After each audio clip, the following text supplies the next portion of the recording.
এখন থেকে ফেসবুকে আপনি যদি তিনটা বিষয়ে সতর্ক না থাকেন তাহলে আপনি ফেসবুকে জীবনও কিন্তু মনিটাইজ পাবেন না। তো এই তিনটা বিষয়ের ভিতরে একটা হলো আপনার অপশনাল, আপনি মানতেও পারেন নাও মানতে পারেন, কিন্তু বাকি দুইটা রয়েছে একদম আপনার 100% মানতে হবে, তা না হলে আপনি পুরোপুরি কিন্তু মনিটাইজ আপনি পাবেন না। তো এখন আসলে আপনি এই তিনটা যে বিষয় রয়েছে এগুলো আপনি কোথায় পাবেন এবং কিভাবে আপনি মানবেন। তার জন্য আপনি কি করবেন, প্রথমে চলে আসবেন আপনার ফেসবুক থাকবে এইখানে, যদি আপনি পেজ নিয়ে কাজ করেন আপনি পেজে চলে আসবেন, যদি আপনি প্রোফাইল নিয়ে কাজ করেন আপনি প্রোফাইলে চলে আসবেন। তারপরে এখান থেকে আপনার এক নম্বর যে বিষয়টা এইটা দেখার জন্য আপনি কি করবেন, এইখান থেকে দেখবেন আপনার এই যে প্রোফাইল থাকবে, পেজ অথবা প্রোফাইল, আপনি কি করবেন এই প্রোফাইল আইকনে একটা ক্লিক করবেন। এইখানে আপনি যখনই ক্লিক করবেন এইখান থেকে আপনি দেখতে পাবেন এই যে আপনার ড্যাশবোর্ড নামে একটি অপশন থাকবে, আপনি এইখানে ক্লিক করবেন। এই জায়গায় ক্লিক করার পর এখান থেকে আপনি উপরের দিকে দেখবেন এই যে আপনার মনিটাইজ নামে একটা অপশন এখান থেকে থাকবে, আপনি কি করবেন এইখানে একটা ক্লিক করবেন। তো এইখানে আপনি যখনই ক্লিক করবেন এইখান থেকে আপনি দেখতে পাবেন এই যে আপনার এখানে ইনস্ট্রিম অ্যাড থাকবে, অ্যাড অন রিল, এগুলো কিন্তু এখানে থাকবে। তো আপনি প্রথমে কি করবেন, এখান থেকে দেখবেন এই যে আপনার ইনস্ট্রিম অ্যাড থাকবে, আপনি এই জায়গায় একটা ক্লিক করবেন।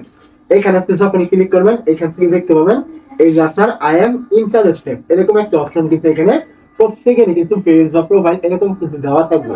তো আপনার কাজ হলো এখানে ক্লিক করা এবং এখান থেকে এখানে আপনার I am this program interested মানে এরকম কোনো কিছু লিখে দেওয়া, মানে ফেসবুক আপনাকে বলে দিয়েছে এই যে তারা ইনস্ট্রিম অ্যাড প্রোগ্রামটা চালু করেছে ইনকামের জন্য, এইখানে আপনি মানে সম্মত কিনা আপনাকে এটা এখান থেকে লিখে দিতে হবে, অবশ্যই হবে। এটা আপনি লিখতে পারেন নাও লিখতে পারেন, কোনো সমস্যা নেই।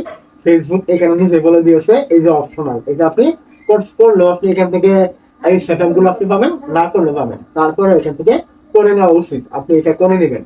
তারপর বাকি যে দুইটা আমি বিষয় বলেছিলাম এগুলো আপনি বাধ্যতামূলক করতে হবে।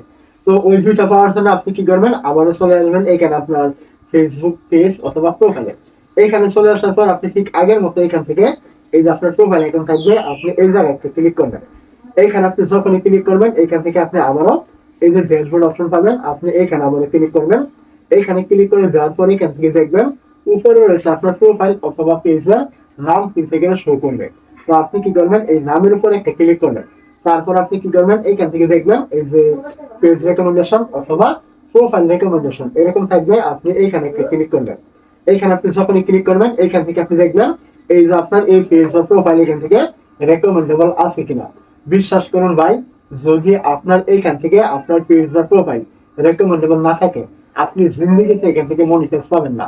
কেন পাবেন না, এর কারণ হচ্ছে এইটাই, ফেসবুক এখানে কিন্তু উল্লেখ করে দিয়েছে যদি কোনো ক্রমে আপনার এখান থেকে নট রেকমেন্ডেবল অথবা রেকমেন্ডেবল সাসপেন্ড এরকম থাকে তাহলে কিন্তু আপনার এই পেজের ভিডিওগুলি কখনোই ভাইরাল হবে না, রিচ এঙ্গেজমেন্ট এগুলি কিন্তু কখনোই আসবে না। এক কথায় আপনার এই ভিডিওগুলি অন্যের ভিডিওর সাথে রেকমেন্ডেবল বন্ধ করে দেওয়া হবে, তাহলে আপনার ভিডিওগুলি ভাইরাল হবে কিভাবে, কোনো দিনই কিন্তু সম্ভব না। আর ভিডিও ভাইরাল না হলে, রিচ এঙ্গেজমেন্ট ভিডিওতে ভিউজ না আসলে আপনি ওইখান থেকে জীবনও কোনো রকম মনিটাইজ সেটআপ আপনি পাবেন না, হোক ইনস্ট্রিমেন্ট হোক আপনার অ্যাডন রিল হোক আপনার কন্টেন্ট মনিটাইজ, কোনো দিনই কিন্তু সম্ভব নয়। তো তার জন্য আপনাকে অবশ্যই এখান থেকে এটা বাধ্যতামূলক রেকমেন্ডেবল কিন্তু রাখতে হবে, এবং এখান থেকে আপনার রেকমেন্ডেবল যেন কোনো সময় না বন্ধ হয়ে যায় তার জন্য ফেসবুক কিন্তু এখান থেকে আপনার কিছু বিষয় কিন্তু উল্লেখ করে দিয়েছে। আপনারা জানতে চাইলে অবশ্যই কমেন্ট করবেন কি কি বিষয় আপনি নিয়ম ভঙ্গ করলে আপনার এখান থেকে রেকমেন্ডেবল চলে যাবে, মানে থাকবে না। এটা আপনি অবশ্যই যদি জানতে চান কমেন্ট করতে ভুলবেন না। তো এটা ছিল আপনার 2 নম্বর বিষয় যেটা আপনাকে অবশ্যই মানতে হবে, এবং আপনার পেজ বা প্রোফাইল এখানে রেকমেন্ডেবল রাখতে হবে বাধ্যতামূলক। তো তারপরে আসি 3 নম্বর যে বিষয়টা আপনাকে মানতে হবে সেটা হলো আপনি এখান থেকে নিচে আসবেন এবং এখান থেকে দেখবেন পেজ স্ট্যাটাস অথবা প্রোফাইল স্ট্যাটাস, আপনি কি করবেন এইখানে ক্লিক করবেন। এই জায়গায় ক্লিক করার পরে এখান থেকে দেখবেন এইটা আপনার এখান থেকে টিক মার্ক করা আছে কিনা অথবা এই জায়গায় কোনো রকম ভায়োলেশন শো করছে কিনা। যদি এখান থেকে আপনার এখানে টিক মার্ক না থাকে এবং এখানে কোনো রকম ভায়োলেশন শো করে তাহলে কিন্তু আপনি এখান থেকে মনিটাইজ সেটআপ পাওয়ার পরেও কিন্তু আপনি রিজেক্ট হয়ে যাবেন। কেন হবে, কারণ ফেসবুকের পলিসি অনুযায়ী ফেসবুকে কোনো প্রকার কমিউনিটি গাইডলাইন অথবা আপনার মনিটাইজ পলিসি অথবা যে কোনো ভায়োলেশন আপনি থাকলে এখান থেকে আপনি কোনো প্রকার মনিটাইজ সেটআপ কিন্তু আপনি পাবেন না, রিজেক্ট কিন্তু করে দেওয়া হবে। তো এই কারণে অবশ্যই আপনাকে এখান থেকে এই যে আপনার এখানে টিক মার্ক এবং এখানে কোনো রকম ভায়োলেশন থাকা চলবে না। আপনি ফেসবুকের কোনো রকম নিয়ম আপনি ভঙ্গ করবেন না। যদি করেন তাহলে এখানে কিন্তু আপনার ভায়োলেশন চলে আসবে এবং এখানে কিন্তু এই সবুজ টিক মার্ক এটা কিন্তু থাকবে না, হলুদ হয়ে যাবে। তো যদি এই যে আমি আপনাকে বললাম একটা অপশনাল এবং বাকি দুইটা আপনার বাধ্যতামূলক, এইগুলো যদি আপনি এখন এখান থেকে না সতর্ক হন, আপনি কিন্তু কোনোদিন এখান থেকে মনিটাইজ পাবেন না। অবশ্যই আপনাকে এই দুইটা বিষয়ে সবসময় সতর্ক থাকতেই হবে।